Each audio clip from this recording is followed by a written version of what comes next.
Mr. Speaker, it is yet another honor. It is a privilege. And it is with much humility that I have once again emerged from the banana fields of the Mabuya Valley to take my place in this honorable house to contribute to one of the most anticipated debates in the life of our parliament, the debate on the Appropriation Bill, otherwise known as the budget debate. With this being the first budget debate, Mr. Speaker, since the last general election for me, I must admit that I'm happy to be back. I have contested 3 general elections, and with the help of my constituents and party colleagues, I have been successful on all 3 occasions. And so, Mr. Speaker, I will crave your indulgence and that of members. And I know, Mr. Speaker, you'll grant me the latitude because you possess formidable presiding qualities that have set you apart from your peers, not just in the region, but hemispherically. Mr. Speaker, I am back, not on my own volition, but I'm here at the behest of the people of Dennery North. Mr. Speaker, it was the people of Grand Rivière and the smaller pockets, Dubonnet, Montparnasse, Fournier, Tamazo, Alemon. They were the ones who came out early on election day, some drenched by the early election morning deluge, to put an end to the reign of an administration that had waged war on their parliamentary rep, their community, and by extension, their country. It was the people of Richford, New Village, La Belleville, Grand Ravine, Montpaille, who stood firm once again, Mr. Speaker, like the immovable rock that they have been for decades, to ensure that the Alan Chasney-led UWP was sent packing. Mr. Speaker, Dennery Rivière, with its sub-communities of Austin Hill, Belmont, Babawa, and Fomawicent, has been home from birth till today. I'm a proud product of Dennery Rivière and the Mabuya Valley. And my politics, Mr. Speaker, in my hometown rest well with the adage, there is no place like home. In 2001 and 2006, the UWP captured the Dennery North seat in successive elections. And on both occasions, Mr. Speaker, Dennery Rivière escaped the grasp of the St. Lucia Labour Party. Very influential polling division they were able to capture in back-to-back elections. But Mr. Speaker, in 2011, when I came in, notwithstanding that they had won Dennery Rivière on 2 previous occasions, I won in every single box. And from 2011 till today, the United Workers' Party has failed to win a single box in Dennery Rivière. And if the member for Castries East, Mr. Speaker, tomorrow, next week, next year, or in 4 years' time decides that he's going to call general elections, you can rest assured every single box in Dennery Rivière will return to the St. Lucia Labour Party. In polling division 4, Mr. Speaker, Garnet, Larissos, Lapel, where the United Workers' Party has always done well, we did not win the division. And notwithstanding the candidate who contested against me this time around was from that polling division, the St. Lucia Labour Party recorded its highest number of votes ever in that particular polling division. And Mr. Speaker, I remember on election day, a bus driver giving his mid-morning update to a small crowd in Gardet said in Creole, Ferraka lead past sets of votes. And you should have seen the celebration that it sparked, Mr. Speaker. Espoir mal papai. And so, Mr. Speaker, we move to polling division 5, and final polling division in Dennery North, Oleon. In 2011, Mr. Speaker, the St. Lucia Labour Party trailed in Oleon by 28 votes in a contest between Shawn Edward and Andy Daniel. In 2016, in a contest Between Shawn Edward and Jimmy Henry, the St. Lucia Labour Party trailed by 8 votes. Mr. Speaker, in 2021, in a contest between Shawn Edward and Angelina Polius, the UWP fortress fell. For the first time since adult suffrage, the St. Lucia Labour Party won in Oleon, polling division 5. And Mr. Speaker, notwithstanding that I've won my seat on 3 different occasions, it is the Prime Minister who determines the composition of his cabinet. And it does not matter how many votes you won by, or how many times you've won the seat, Mr. Speaker, you are in the cabinet at the behest of the Prime Minister.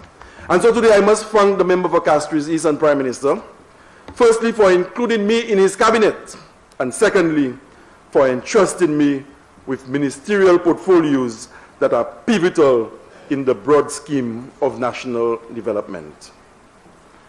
Mr. Speaker, I stood in this honorable house roughly a year and a few months ago. Mr. Speaker, despite the marginalization, the denial of state resources, the personal attacks, the ridicule in this very chamber, Mr. Speaker, and the vicious onslaught on my character, I forewarned that after the general election and the votes are tallied, everything in Dennery North would have been encapsulated in a single, unambiguous refrain, Shawn again. And today, Mr. Speaker, I stand here, having been sent by the people of Dennery North after my 3rd election. AP, that's it. Mr. Speaker, the last election campaign was easily the nastiest. It was vile. It was disgusting. The onslaught on my character was lethal. The residual effects of which you can still find on social media, Mr. Speaker. The diatribe is still there on Facebook for those who have the time and the courage, Mr. Speaker, to even revisit it a whole year after we've had general elections. You should have seen grown men and women, Mr. Speaker, took turns night after night after night with one objective: to break me and my team. Mr. Speaker, there's one who has made a pretty good contribution to community development. He could not resist the temptation to descend into the gutter to try and score points for his party in an attempt to win the general election. But Mr. Speaker, all the tips have been downloaded, and I'm sure in due time history will have use for them. Mr. Speaker, I want to respond to a few things that were said by the member for Choiseul. He said that he has coined, or he refers to this budget as a budget Marty.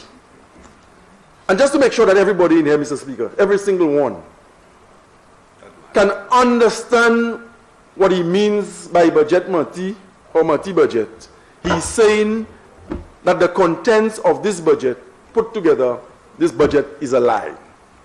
Mr. Speaker, it is not this budget presented by the member for Castries East that promised that 4,000 young St. Lucians would have been gaining employment on cruise ships.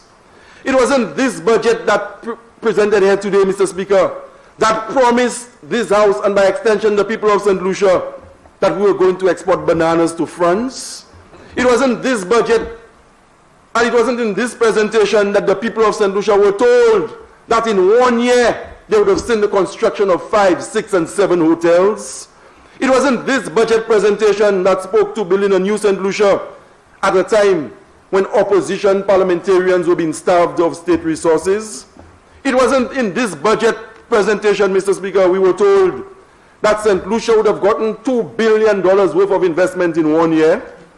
So what is he talking about when he wants to refer to the budget as budget money? Mr. Speaker, he challenged whether we were putting the people first. We were not the ones, Mr. Speaker, who stopped St. Jude's Hospital while a few feet away, night and day, different work crews were working, Mr. Speaker, to prepare a facility for horses. They were not putting people first. And Mr. Speaker, today he assumed the posture of being an advocate and spokesman for the Rasta man. Mr. Speaker, I have sat on the opposition bench, and there are times it can be pretty difficult and even lonely.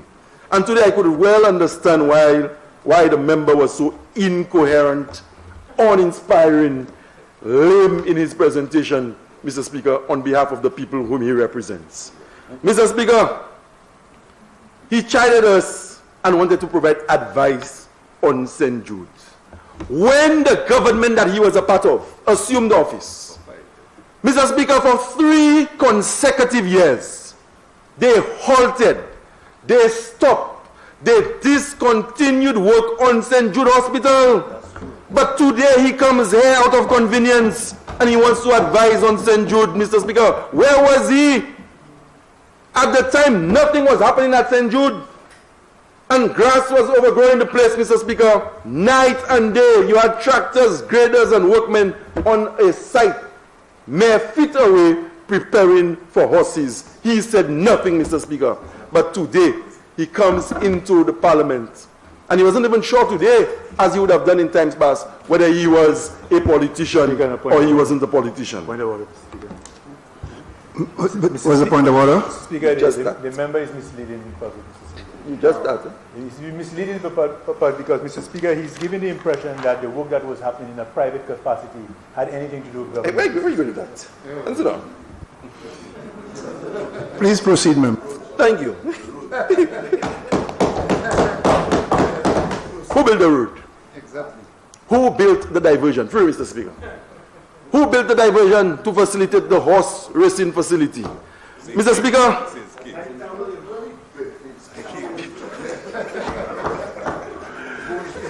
Mr. Speaker, the House, and by extension the people of St. Lucia, at home and in the diaspora, were treated on Tuesday evening to a suite of policies, Mr. Speaker, that put people first. We were presented with a budget, Mr. Speaker, that is suited for the times. A budget that is people-centered. A budget that inspires hope and confidence at a time when the country badly needs it. Mr. Speaker, on Tuesday night, we witnessed yet another demonstration of the qualities of a man who is experienced, who's understanding of the issues as they prevail in this country today. It was a presentation by a Prime Minister who puts people first. A Prime Minister who understands the plight of ordinary people. A caring Prime Minister and a compassionate Prime Minister. A Prime Minister who will never, irrespective, Mr. Speaker, of how irate he might be about the situation, he will never refer to the people of St. Lucia as jackasses. A Prime Minister who respects the masses. A Prime Minister who can identify with his people. And that is why, Mr. Speaker, people who have been given opportunities to speak and challenge the policies, they take to social media and they are afraid to contribute in the House that they were elected to go and contribute. The Prime Minister, Mr. Speaker, by his own admission, has stated before that he is not a showman. He is not into showmanship. What you see is what you get. And Mr. Speaker, oftentimes, his unassuming, humble, and modest disposition is misinterpreted to mean that he is weak and he does not know what he is doing. I have full confidence in this Prime Minister. I have full confidence in the policies that he has presented. Mr. Speaker, before I move to the policy areas for which I have ministerial responsibility, I would like to visit some other areas in the budget that are of critical national importance and also resonate with the constituency which I represent. Mr. Speaker, let us turn our attention to page 46 of the budget address, the Constituency Development Program, the CDP. Mr. Speaker, we've been allocated $28.5 million this year for CDP. I sat on the opposition benches for 5 years. I was dragged into a 6-year, Mr. Speaker, because the member from Mikud South was afraid to call the elections. And during the 5 years, Mr. Speaker, he allocated no resources to opposition parliamentarians so that we could have undertaken programs and projects in our constituencies under the CDP. Not a bag of cement was procured. Not a drain was built. Not a footpath. Not a road. Not a culvert. Not a slab. Not a single retreating wall, Mr. Speaker. And today, by association, the member for Choiseul shamelessly would stand here, Mr. Speaker, and challenge this government. And I sit in the cabinet on a Monday, and we talk about CDP allocations. And at every opportunity, the Prime Minister has made it a point that not only will he allocate resources to the 15 constituencies represented by those of us in cabinet, but that the member from Mikud South and member for Choiseul will get their fair share. And then they come and he spoke about building a new St. Lucia, Mr. Speaker. What did we have in Dennery North when CDP monies were being distributed, Mr. Speaker? A candidate posturing as if she had already won. She had access to state resources, Mr. Speaker. And you know what they were attempting to do, Mr. Speaker? They were trying, Mr. Speaker, to vegle people. They were trying, Mr. Speaker. You have all the time in the world to speak. Put on your mic. I'll concede my time to you. Put on your mic and speak. Yes. You can only speak from your chair. Through you, Mr. Speaker. Make noise like a cheerleader from your chair. Mr. Speaker, you know what the objective was? Starve me and my colleagues of resources, thinking that that would have given them an advantage at the polls. The people of Dennery North, like the people of St. Lucia, are not as gullible as you think. And that is why they dealt with you. And Mr. Speaker, foolishly, somebody advised the member from Mikud South that he should go into Olio to test the waters, because Olio has been a fortress of the UWP. Mr. Speaker, what waited for him at Olio and what was dished out, Mr. Speaker, I am sure will be etched in his political memory for a lifetime. Yes. And he went to Bacatel too. But I will leave that Bacatel story for others to tell. Mr. Speaker, that was the level of vindictiveness that we were subjected to as opposition parliamentarians. You can come and in the first year say that you're taking care of the members of your party. The second year, you can begin to consult us. And maybe by the third year, you can begin to trickle down resources to us. 5 years dragged us into a 6th year.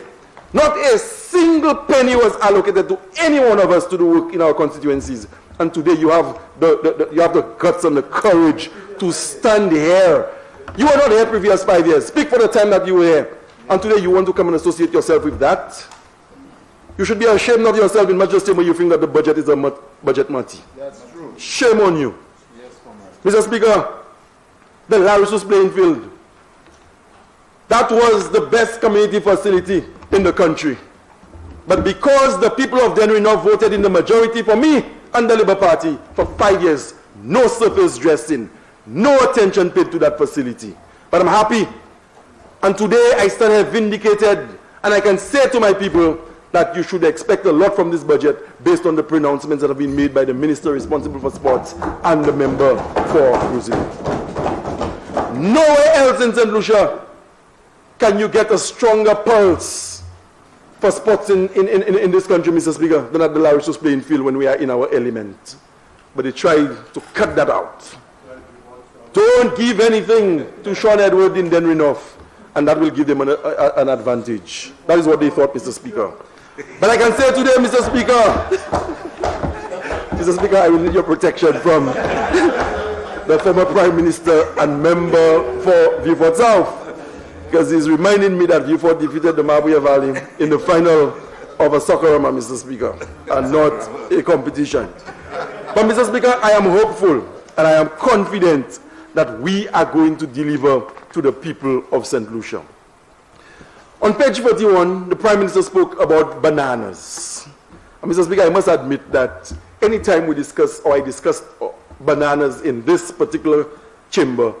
There's a particular MP who's not here today because there was a voice in Babono that was listened to, and the people voted for the individual, and that is why she's here today.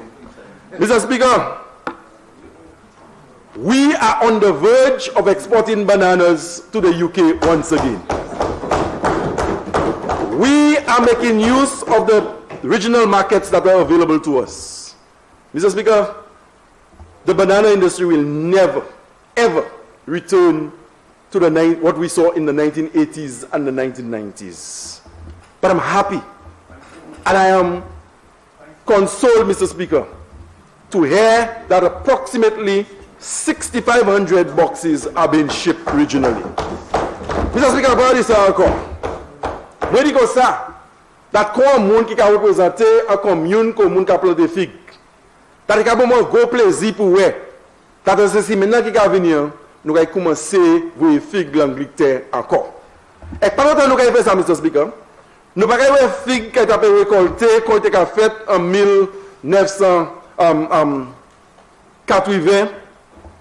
Mais nous allons ni en situation en industrie figue là. Commune qui style en dingue, Mr. Speaker, nous allons travailler pour eux.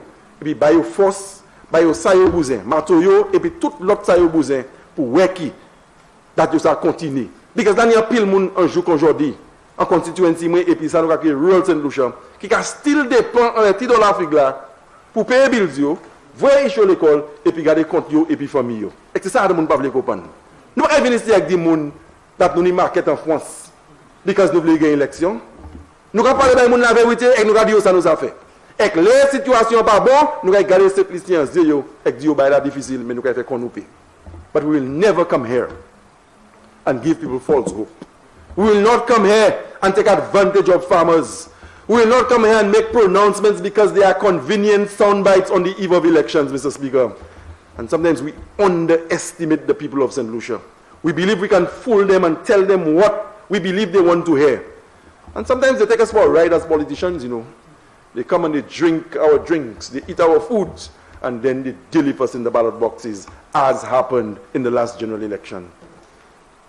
Mr. Speaker, and so today I want to take the opportunity to say to the farmers of the constituency of Dennery North, I want to say to Soslin, Jean, who's probably somewhere in the US, Herman, Auguste, René, Laurent, and Selma, all of them, Mr. Speaker, that nous pas mener figue vie cointé. But nous allons travailler pour eux, tout soulagement, qu'on va éclater en affaires, qu'on va continuer à planter figues. And what about wind fresh? What about wind fresh? I was hoping that the member for Choiseul, who has been given responsibility to speak on everything, would have spoken about bananas and wind fresh, but he stayed clear of that, because we know what happened to wind fresh under the watch of the United Workers' Party. It disappeared, it dispowered.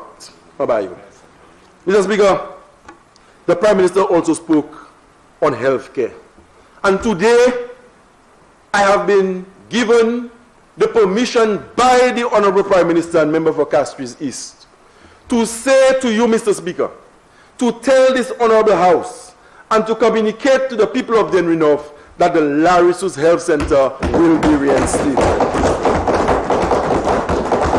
Fire destroyed the Larissus Health Center. When the UWP came into government in 2016, in the budget, there was money for the reinstatement of the Larissus Health Center. It took the money out, Mr. Speaker. You tiye ça pour piger moins. Et si vous pas fait health center, moun ki di Shawn pas fait rien, et ki vote by you, c'est ça yo kwe. But today, I am saying to my people that your health center will be reinstated. And at a subsequent meeting of this House, Mr. Speaker, we will get more details. And I'm sure my colleague from Viewfort North, Minister responsible for health, will have more to say. I came into this House on several occasions. I came in the budget. I came even when we were debating motions that had nothing to do with healthcare. I found a creative way to give expression to the situation at Larissus. I begged. And I begged. And I begged. I pleaded, Mr. Speaker. But I have to watch in a country. I didn't cry. I had to watch, Mr. Speaker, in a country where they will not reinstate a health center for the children and grandchildren of people who serve this country during the heyday of the banana industry, Mr. Speaker, to ensure that public servants were being paid, and that was a main revenue source for this country. You would not fix a health center for their children. But right here in this country under your watch, $112 million being spent to pamper and pudwe horses under your watch. But the Larry Health Center will be reinstated. Mr. Speaker, Premier Ministre la Jabamoué, permission pour dire que nous avons congé Health Center la ressource. Qui est tapé détruit par des faits les années qui passent. Mais les gouvernements flambeaux venus et qui ont tué, ils ont joint un budget là qui n'est pas parlé par même Parlement pour vivre pour South. Et qui était Premier Ministre, tant ça va, Mr. Speaker, il t'a mis l'argent en budget là pour nous arranger Health Center la ressource là. Et le gouvernement qui a tapé conduit par même Parlement qui sorti mes coups de South pour piger moins et pour bailler parti un avantage en élection, il décide de ne pas jamais toucher Health Center. Excepté Hélène Douce qui a couvert ça, Mr. Speaker. Just pour piger moins. Mr. Speaker, the Prime Minister spoke about, and his sentiments were echoed by the member for Castries Southeast, the Poverty Assistance Program. Mr. Speaker, gouvernement, et Premier Ministre a déjà parlé about l'argent des pauvres. Et tous les mois, là, il y a un pile de monde dans cette liste qui dépend en l'argent les pauvres. Là, pour des gens, ça pas un chai. Mais pour ces gens qui dépend de ça tous les mois, ça c'est un chai. Il y a un chai.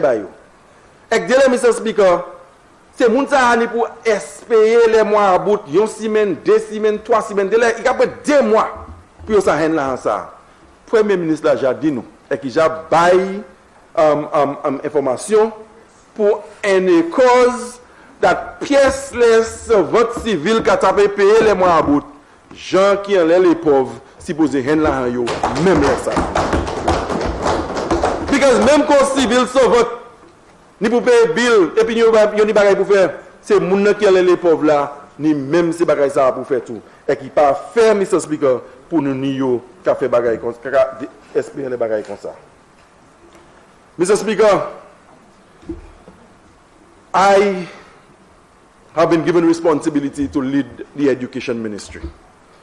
It's a task and a responsibility that I take very, very seriously. It is something I'm very passionate about, Mr. Speaker, and so is this government.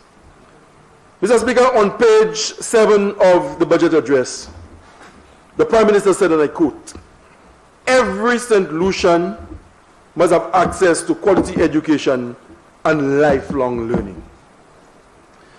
He went on to say on page 40 of the budget address, "The St. Lucia Labour Party believes that education is a right, not a privilege, and a means to unlocking the full human potential of every citizen for the good of the citizen and the community." We are putting a premium on education. And that is the legacy of the St. Lucia Labour Party, going as far back, Mr. Speaker, as when the party was first created. Under the watch and leadership of the member for Beaufort South, we saw a major transformation of the education sector in this country. It was the St. Lucia Labour Party, Mr. Speaker, that built new secondary schools and modernized the education system. It was the St. Lucia Labour Party that said, Mr. Speaker, that it was not acceptable in any modern era for children to be deprived of secondary education. And at a time when the rest of the world was postulating or advancing a case and an argument for universal university education, we were engaged in silly debates in this country as to whether there were benefits to be derived from universal secondary education. And today, Mr. Speaker, you are seeing the benefits all around us. And we will spare no effort to ensure that we meet St. Lucians, not only in the formal school system, but beyond the classroom, Mr. Speaker, to meet people at their level and to take them as far as their abilities would allow them to go. Because everybody has a role.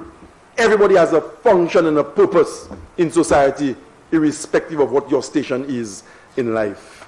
Mr. Speaker, we believe in education for all. We believe in education from the womb all the way to the grave. Mr. Speaker, we believe in lifelong learning. And I'm not talking about an education that is necessarily examination-based. But you have to equip people with skills. You have to make information available to people so that they can use to improve their own lot in life, Mr. Speaker. And we have seen, with the advent of COVID, a few challenges that we've had to grapple with in the education sector. Mr. Speaker, learning loss is being quantified by international agencies, and they're beginning to put a dollar value or figure on learning loss. And we are being told by the United Nations, through UNESCO and other agencies, that hundreds of billions of dollars, Mr. Speaker, have been lost by way of learning loss, meaning children not being able to be taught or being able to be instructed during the COVID period. And what have we seen in St. Lucia as a result of COVID impacting the education system?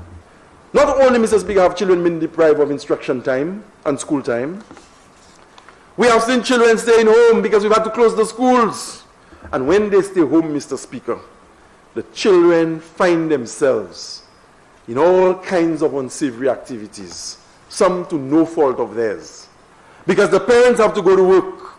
Sometimes they leave as early as 4 in the morning to do a hotel job, or have to go to the farms to harvest in time to be by the market. And the children are left home unsupervised. And in the absence of their children, of their parents, Mr. Speaker, there are people who prey on their innocence and their ignorance. And these are some of the things we've had to put up with. So it is for reasons like this and others that I have been advocating that any little window we had to get the children in school for face-to-face instruction, we had to try and maximize it, Mr. Speaker. There was no point to be proven.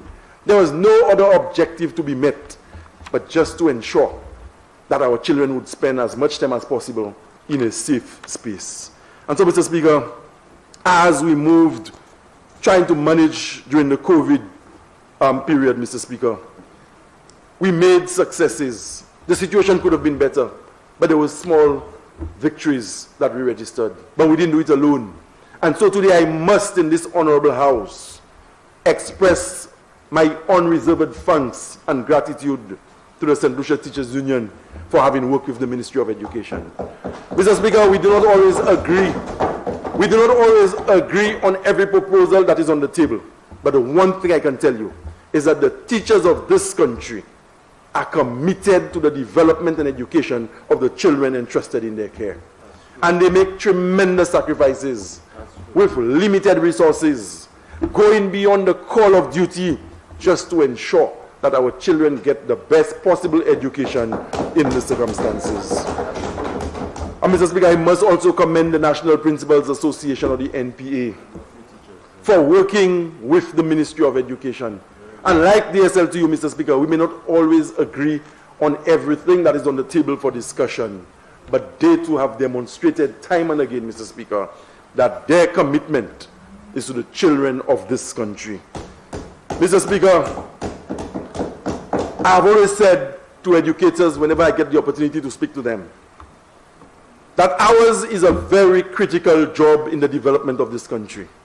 We have a tremendous responsibility, Mr. Speaker. At the Ministry of Infrastructure or in the construction sector, if a road is being paved, then a concrete truck, Mr. Speaker, is loaded. And upon arrival on site, the engineers and technical people decide that the strength of the concrete is inadequate. They would find a suitable site somewhere in the bushes and they would dump that, and then they go back to base to get another mix. We do not have that luxury in the education sector. The children are our raw material, and we cannot afford to make mistakes. And I say to them all the time, Mr. Speaker, that the quality of society St. Lucia will have 10, 15, 20 years down the road would be a reflection of the effort that we put in today, whether the environment is COVID-induced or otherwise. And so, Mr. Speaker, in recent days, I've been bombarded with emails, text messages, and phone calls. Some from people who occupy this chamber with me, asking about furniture, trying to get answers for an inadequate amount of furniture in some of our schools. Mr. Speaker, when you and I, not that I'm suggesting I'm in your age bracket, but when we went to school, Mr. Speaker, we had to share a bench. We had to share a desk. But in the wake of the pandemic, Mr. Speaker, we are being advised and we are being told that every child must have his or her own furniture. And so we have to respond and respond quickly. And as a result of that, Mr. Speaker, there are a few schools that have been affected where the children have not been able to return en masse. But we are managing the situation. We have begun to engage some suppliers of furniture with a view to bring in that particular situation or remedying that particular situation, Mr. Speaker, at the soonest. Mr. Speaker, success in the education sector is contingent on the partnerships you are able to forge with your stakeholders. We cannot transform the education system alone. We cannot do it all by ourselves. And so, Mr. Speaker, we must, at every step of the way, ensure that we are moving in unison as stakeholders. We have to ensure that we are on the same page with the St. Lucia Teachers Union. We have to ensure that the NPA, the National Principals Association, is on the same page with us. We have to ensure that there is buy-in from the Student Council. We have to ensure that the parents, Mr. Speaker, they understand what we're doing. And even when they do not agree, they have to trust us as the professionals and say to themselves that they believe whatever we are postulating or putting forward would redound to the betterment of their children and by extension this country. Mr. Speaker, we have been able to forge over time solid working relationships with the corporate community. And that, Mr. Speaker, I'm hoping will continue throughout this financial year. We have to make education accessible. Mr. Speaker, education is expensive. And expensive can be relative. Whereas some people are able to send their children to university without taking a loan, there are people who cannot provide the materials for their children to be in kindergarten. That is the reality on the ground in the various pocket communities of this country. Education is expensive. And we, Mr. Speaker, as a government, will work with the parents of this country. The Prime Minister gave a commitment when he took to the hustings on the campaign trail. He said to the people of St. Lucia that his government, or his party upon assuming government, will pay facilities fees for the children of this country. And today, Mr. Speaker, I stand here and I can report that this St. Lucia Labour Party administration did expend roughly $2.5 million to meet the facilities fees in all the schools of that country. Mr. Speaker, we promised that we would have paid mathematics and English A CSEC fees for fifth formers in the school system. Another promise delivered. And Mr. Speaker, it is our hope to relieve parents of the burden of examination fees altogether by the time this government gets ready to face the electorate again. There are those who believe that it is a waste of money. And people who come and tell me paying facilities fees for children in the public school system is a waste of money, Mr. Speaker. What it tells me is that some of them have not lived. They don't understand the realities of people, especially in the more indigent pockets of this country, Mr. Speaker. And when you can take $2.5 million and pay facilities fees from the public purse, this is $2.5 million you are keeping in the pockets of people. So when the bread van comes up the road, Mr. Speaker, you can go and you can buy bread to ensure that your child has breakfast in the morning. It does not, Mr. Speaker, have to translate into big policy pronouncements. Mr. Speaker, our government believes, and we've been advancing as a Labour Party for years, if not decades, that we are desirous of a St. Lucia where you will have one university graduate per household. Mr. Speaker, education provides equal opportunity. What you cannot use to bargain in society by way of material things, your intellect and your capacity, Mr. Speaker, is used to equalize and to level the playing field. And it is with that kind of mindset we are going to push as much as possible to ensure that there is one university graduate per household in this country. Historically, Mr. Speaker, university was being accessed by the children of the rich. And if your parents had land and property that they could have mortgaged, then you can go to the bank, take a loan, go to university, come back, and learn the most prestigious jobs in the country. And that did not necessarily mean that you were the brightest or the smartest. You had the means. But when we are pushing a philosophy where there must be one university graduate per household, because, Mr. Speaker, we know that in the rural pockets, we know that they are children of poor people who have capacity, who have the intellectual capabilities, but they do not have the means. And I can give you the most solemn of assurances, Mr. Speaker, and by extension the people of St. Lucia, that this Minister of Education will ensure that when scholarships are dished out, we will do it embracing a philosophy of meritocracy. But those children, Mr. Speaker, who do not have the means, whose parents don't have a voice, I will stand up for them. This Labour Party will stand up for them. And those of us on this side, Mr. Speaker, will stand up for them. And so I must thank the government and people of Taiwan, Cuba, Hungary, the British government, Morocco, and so many others who continue to make scholarships available to the children of St. Lucia. Mr. Speaker, we are planning to embark on a series of trips to the United States, the United Kingdom, and elsewhere in search of opportunities for St. Lucians who want to pursue higher education. We have started discussions with the various consulates and embassies, Mr. Speaker. We have charged them with the responsibility, in part, to begin the discussion with universities and colleges that are willing to work with us. We are not leaving that up to the young St. Lucian, Mr. Speaker, to send correspondents all over the world to see what they can get. We are trying to simplify the process as far as access in higher education is concerned. Through the South Louis Community College Gateways program, Mr. Speaker, we have been able to secure scores of places at French institutions for young St. Lucians who otherwise would not have been able to access higher education.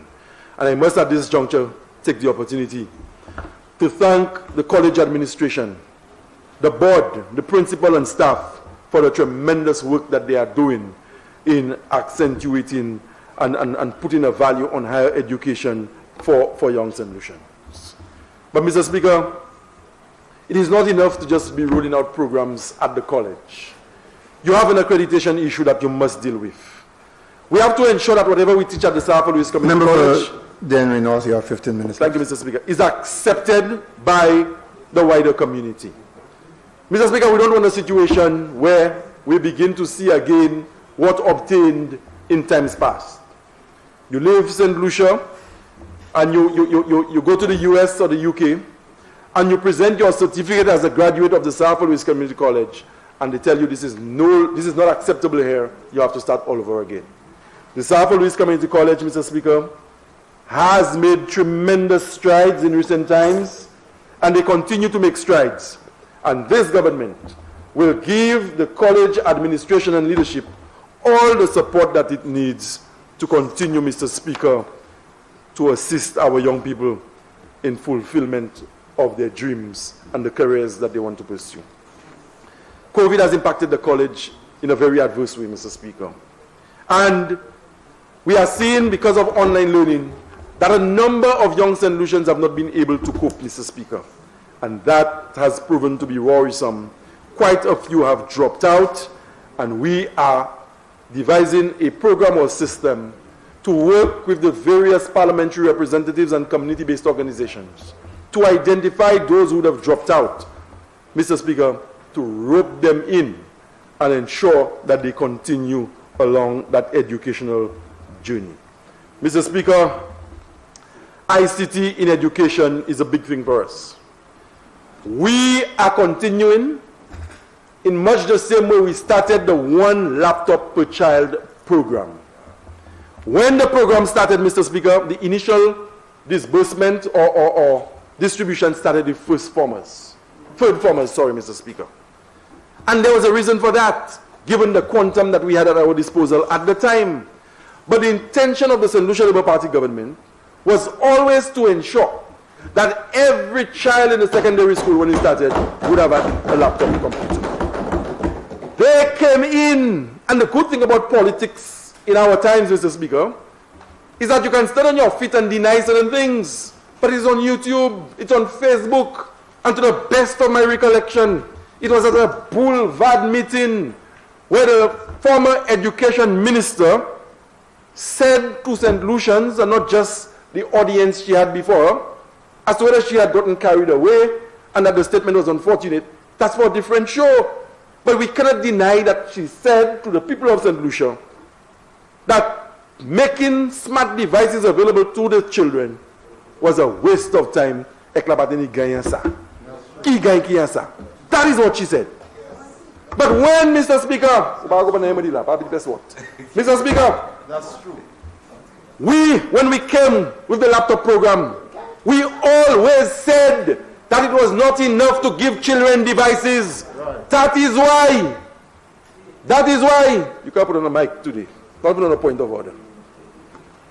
That is why we embarked on an island-wide Wi-Fi program. That's right. So that those, the GINet, under the member for Viewfort South, working at the time with the Sustainable Development Minister, James Fletcher, Mr. Speaker, they embarked on an island-wide Wi-Fi program so that the children who didn't have internet at their homes would have been able to connect, to do research, and to use their computers effectively.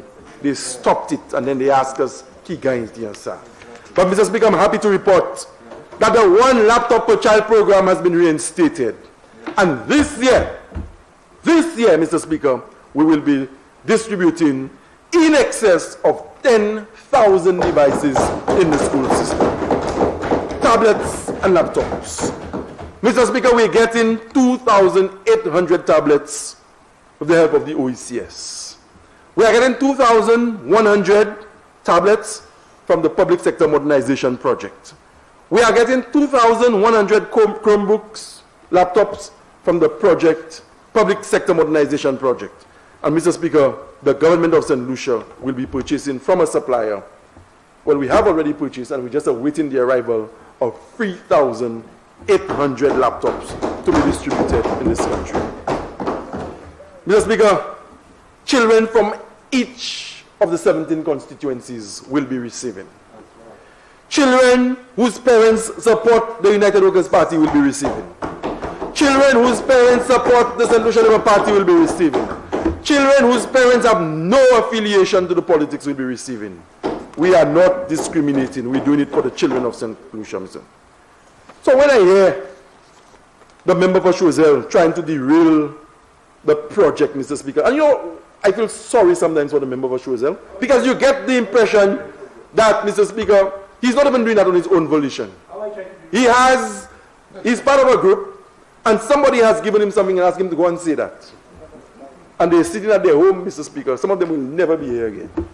And he comes and he says it, not realizing that he's even causing people with no ill will to question his motive. How can you come here and stand up and try and speak against the laptop program? How can you come here and try and defend? I know you take the bait. Member for Choiseul. Mr. Speaker, the member is misleading. I have never spoken against the laptop program. I did not speak against the laptop program, Mr. Speaker. Okay, so the member needs to withdraw that. He's misleading the House. Member for Dennery North, my own recollection was that the Labour Party was claiming 12,000 when in fact 8 came from you. Is that what you said, member? That's what I recall you saying. So, Mr. Speaker, I'm moving on. Thank you. Well, he has asked that you withdraw the statement. Mr. Speaker, I will withdraw anything he wants me to withdraw. Proceed. I have sympathy for him today. I understand his pain, Mr. Speaker. Mr. Speaker, we will be distributing in excess of 10,000 devices in the school system this year. And again, to address the connectivity problem, Mr. Speaker, this government, through the senior minister and Minister for Infrastructure, has not just initiated, but is at a very advanced stage of negotiations with two of the service providers in this country to provide bundle packages. To the best of my recollection, 5,000 of them, Mr. Speaker. 5,000 of them, Mr. Speaker, to families that otherwise cannot afford internet connectivity. So not only are we giving 10,000 devices this year, but we are giving the packages so that there can be connectivity at a very, very low cost of, I think, $20 or $25 monthly, Mr. Speaker. Mr. Speaker, there are two huge projects in the Ministry of Education from which almost everything emanates. You have the Education Quality Improvement Project, otherwise known as EQUIP, and we have the Human Capital Resilience Project. Mr. Speaker, a lot of what is ongoing and what is new in the ministry, as I said, emanate from those two projects. The EQUIP is a CDB-funded project to the tune of $56 million, and it spans a 5-year period. The Human Capital Resilience Project is World Bank funded to the tune of $22 million US. And from that, Mr. Speaker, we are hoping to roll out a very robust, a very comprehensive technical and vocational education training component, or what we call a TVET program, Mr. Speaker. One of our key mandates at the Ministry of Education, and one of the key mandates of this government, Mr. Speaker, is to enhance the TVET landscape in this country. We are determined to reshape TVET in schools. Mr. Speaker, we are putting a premium on skills development in this country through our education system. Our education system for too long has been a one-size-fits-all. So you go to school, Mr. Speaker, and they give you a set of academic subjects that they are literally shoving down your throat, even if you do not demonstrate the requisite aptitude, Mr. Speaker, where those subjects are concerned. The world has moved away, Mr. Speaker, from this approach. We need to graduate students who possess more apt employability skills. Mr. Speaker, our children have to consider other pathways. Not every child in St. Lucia who goes to school will become a doctor, an engineer, or a lawyer. We have to give greater impetus to skills education, or what we call TVET, Mr. Speaker. And we're doing this through a two-pronged approach. Through mainstream schooling, Mr. Speaker, and through community programs, after school, NELU, etc., Mr. Speaker. We are in the process of putting together the model TVET school. We have a number of secondary schools in this country, Mr. Speaker. Member for Dennery North, you have 5 minutes left. We have a number of secondary schools in this country, Mr. Speaker. Yeah. Yes. Thank you. Mr. Speaker, I beg to rise in accordance with Standing Order 3210 to provide the honourable member with another 15 minutes. Honourable members, the question is that we invoke Standing Order 3210 to suspend Standing Order 328 to allow the member for Dennery North an additional 15 minutes in which to conclude his presentation. I now put the question. As many as of that opinion say aye. As many as of a contrary opinion say no. I think the ayes have it. The ayes have it. Leave is granted. Proceed, member. Thank you, Mr. Speaker. Mr. Speaker, I was making the point that we are conceptualizing what we call the model TVET school. In quite a few of our secondary schools, the number has dropped considerably, Mr. Speaker. And some of those schools, they return very average, and in some cases, some very poor CSEC pass rates. And this is not because the teachers are not capable or competent. This is not because the students are lazy. This is not because the students can't learn. The reason being, Mr. Speaker, some of the programs that we make available to the children are not in keeping with their interests, and so we see very dismal returns. And so we have identified 4 schools that we are hoping to transform into what we call the model TVET school. We are considering, Mr. Speaker, the PI Secondary School, the Urgent Secondary School, the Grand River Secondary School, and the John Odlum Secondary School. Mr. Speaker, we are hoping to transform or convert classrooms into workshops, labs, studios, etc. We are considering a new curriculum that will address, Mr. Speaker, some of the skills that we need in our society today. Part of our mandate in education is to prepare citizens to work not just in St. Lucia, but even beyond the shores of St. Lucia. It was Capleton who said in song, Mr. Speaker, and Sly reminded me of that you have to dance a yard before you dance abroad. And so the skills that we need in this country, we will try, Mr. Speaker, to address even before we can prepare students for work beyond the shores of this country. And so we consider apiculture, where children or the students who go to those schools, Mr. Speaker, can begin to engage the whole idea of honey production. It is inexpensive. The resources are at our disposal. We just have to provide the technical guidance, and then we can encourage our children to move in that direction. Auto AC repairs, auto electrical repairs. Mr. Speaker, I don't know how many of you, colleagues, and Mr. Speaker, have been paying attention to the volume of traffic and the number of vehicles on our roads. We continue to import them by the hundreds. But if you continue to import them by the hundreds and we continue to use them, there will be a need someday soon where we'll have to repair, we'll have to service, and we want to ensure as much as possible that we have the personnel to do it. Mr. Speaker, we want to look at maritime in keeping with the blue economy and this vast and massive resource we have at our disposal called the ocean, Mr. Speaker.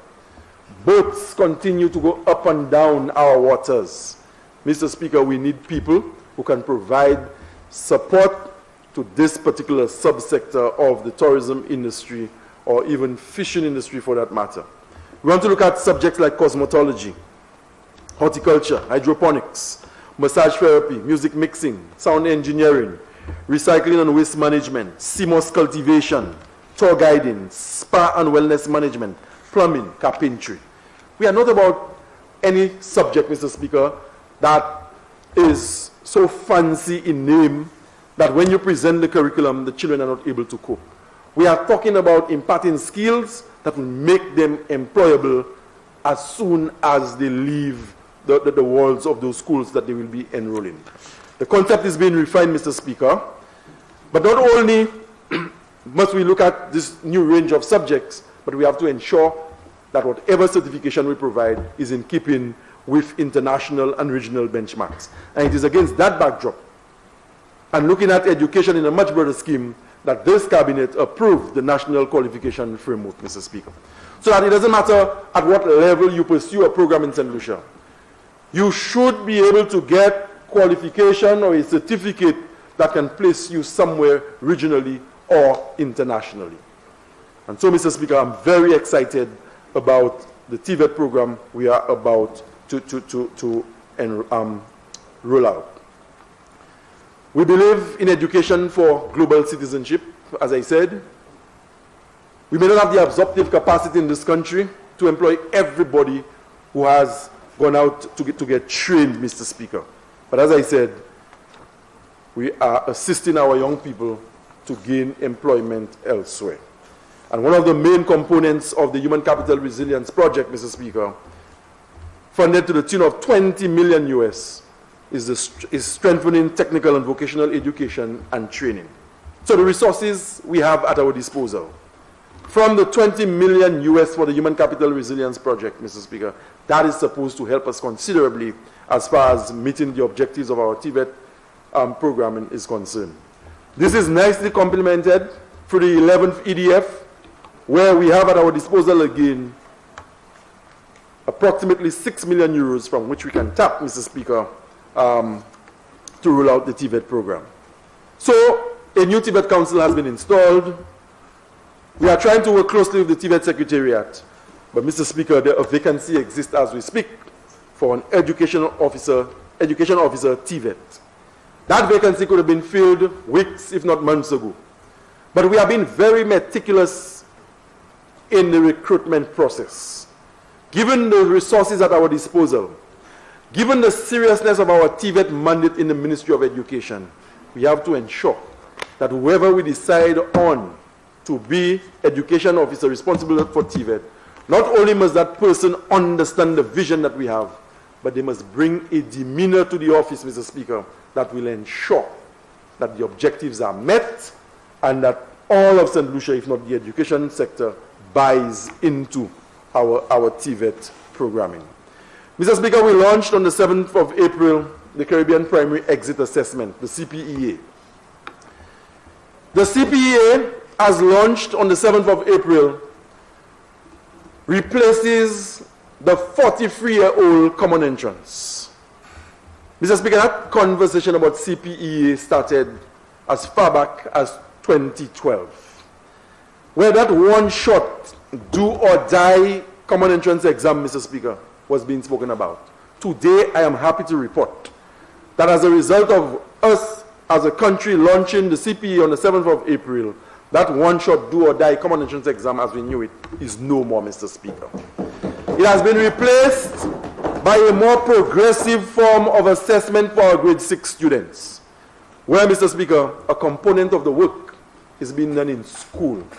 It encourages more participation of children in the learning process. It makes allowances for parents to have a greater appreciation for what is being taught to their children, Mr. Speaker. And at the end of the school-based or school component of it, Mr. Speaker, a child can score 40% of the total mark of the national exam that will determine placement. Mr. Speaker, I believe this was a bold move, and it was also a very progressive move. Mr. Speaker, in early childhood education, we continue to make strides, and we underscore the importance of early childhood education, Mr. Speaker, when we say that the development of toddlers and young children is something we must take seriously. And not only must we take it seriously, but we have to ensure we have the right professionals interfacing with our children at an early age. Because, Mr. Speaker, if the orientation is not right at that level, we can, Mr. Speaker, compromise the children for the rest of their lives. And so, in as much as we understand there is a need for daycare services and early childhood education, Mr. Speaker, we will ensure that not only in the centers being run by government, but those private service providers, Mr. Speaker, we bring them up to a level where we standardize early childhood education so that whether a child attends a private institution or a government-run institution, the standards will be pretty much the same. And we are prepared to commit resources by way of whatever they may need, Mr. Speaker, including technical support, to get the private operators of those centers to a level that is acceptable if they're not yet at such a level. Mr. Speaker, we have to allow our children to grow as children. We have to stop subjecting our children to what we believe is an education at an early age that does more damage to them than good, Mr. Speaker. Children are supposed to enjoy daycare services and preschool life. The child in kindergarten is supposed to want to wake up on a morning and run in the direction of the school because he or she likes what is happening there. Too many a times we subject our children to very stringent rules and regulation. Too many a times, Mr. Speaker, those children are being subjected to exams that give the impression that their survival depends on those exams. We are guarding against that, and we will ensure that we make pre-K and early childhood education an enjoyable experience for the child. Mr. Speaker, the school population at the secondary school has dwindled considerably, and we're seeing the same naturally in the primary schools. And there are quite a few primary schools in this country where 10, 20 years ago, you would have had an enrollment of 500 children. Today, Mr. Speaker, they can barely meet the 200 or 150 mark. And that leaves us with a lot of space. And we are looking to introduce pre-kindergarten, or what we call pre-K, into some of the primary schools in communities where there is great demand for early childhood education. Mr. Speaker, special education. We have to make allowances to include our differently abled children into the scheme of national development. And today I must place on the record my gratitude to the special education unit, Mr. Speaker, for the work that they continue to do. They work tirelessly under the directorship or management of Mr. Saint-Just and his staff.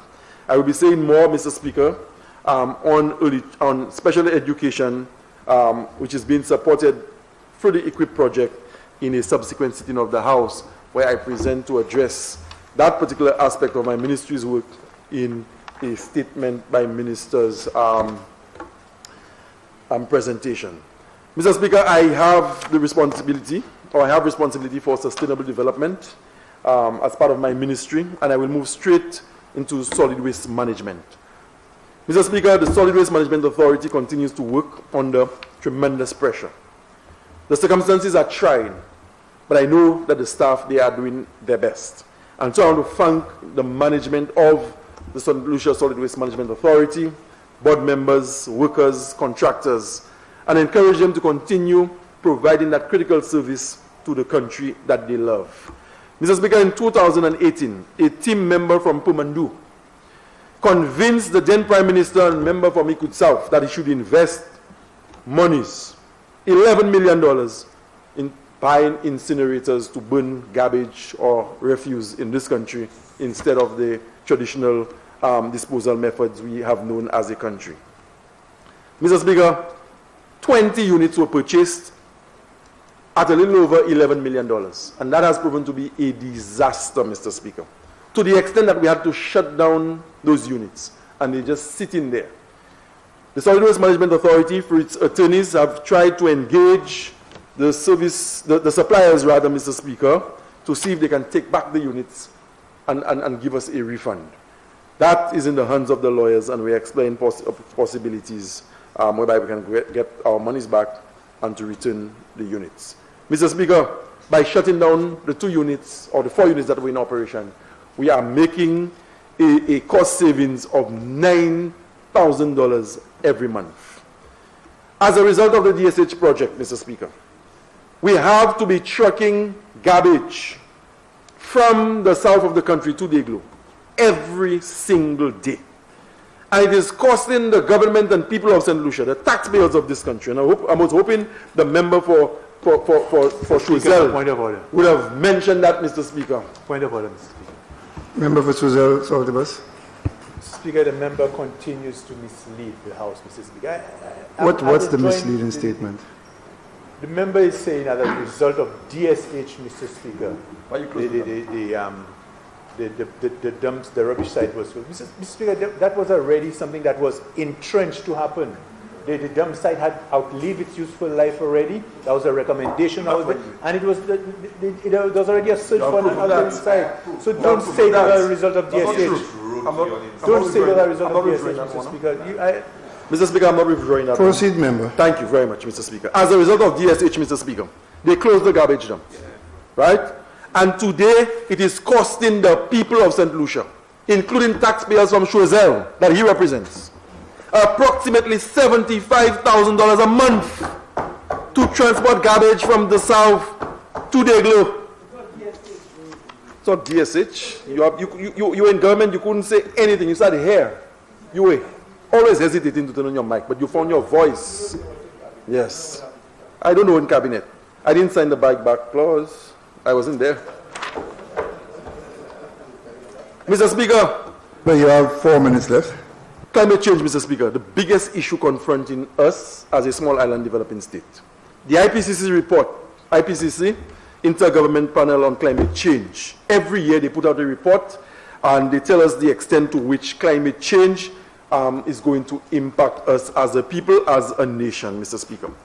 The continued rise in the global temperature, Mr. Speaker, has serious consequences for small island developing states like St. Lucia.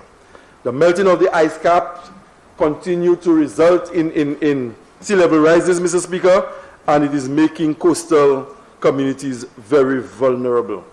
We are seeing, as a result of climate change and increased temperatures, Mr. Speaker, more ferocious hurricanes and weather systems forming and unleashing on regions of the world like ours.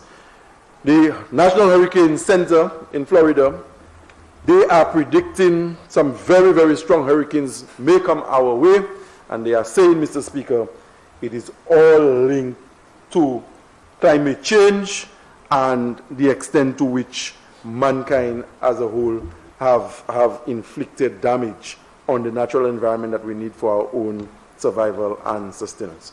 Mr. Speaker, I notice my time is up, but I must say that notwithstanding the international or the more developed countries have all accepted responsibility for the amount of greenhouse gases they emit into the atmosphere that contribute to the global temperature rise and the consequences for small island states like ours, Mr. Speaker, they come out every year and they pledge hundreds of millions of dollars that are supposed to be accessed by developing countries or SIDS to roll out adaptation programs as a result of climate change. But, Mr. Speaker, the amount of bureaucracy that you have as a small island state to put up with to access funding to help you mitigate against the effects and impacts of climate change, Mr. Speaker, is not only frustrating, but sometimes you are inclined to believe that there is a deliberate ploy, Mr. Speaker, to affect small islands and our ambitions, as it were.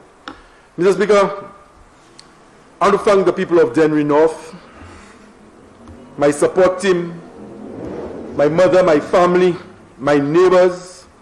I want to thank the Prime Minister and my colleagues in the Cabinet and in the Parliament. I want to thank the staff of the Ministry of Education, the staff of the Department of Sustainable Development.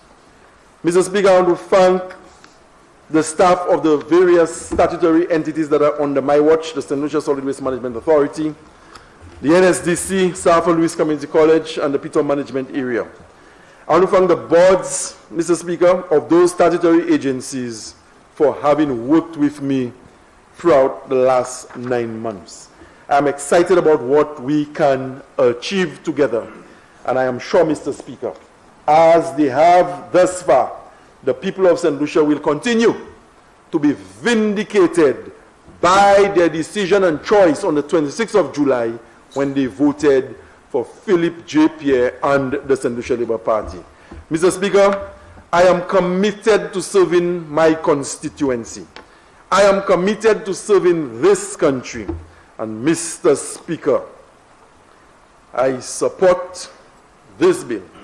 I commend the Prime Minister for its presentation and the contents of the bill itself, and so I give my unequivocal support to the Appropriation Bill 2022-2023.